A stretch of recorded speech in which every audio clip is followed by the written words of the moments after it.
আজ 40 বছর হলো তো আমি বিয়ে করছি, আজ পর্যন্ত আমার একটা পুরা মাইয়া দিবে পারি না। যখনই আমি কই ওরে ফুলমতি আমার অন্তরে একটা পুরা মাইয়া দে, তখন তো খালি লং কই ঢাল। হ্যাঁ, আজকে আমি তোর রঙ্গ দেহামু, বুঝলি? তখন বুঝবি কি গো ঝালা। হ্যাঁ,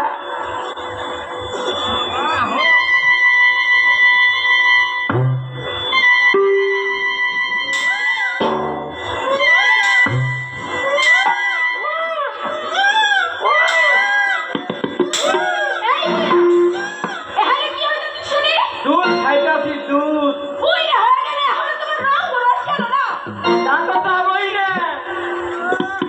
এখন তো তোমার খুব পুরানি ঠেকতাছে। আর 40 বছর তোমার বিয়ে করছি, তোমার তখন কইলাম ওরে ফুলমতি আমার অন্তত একটা বুড়া মাইয়া দে, তখন তো তুমি খালি রং কই দাও, খালি রং কই দাও। হ্যাঁ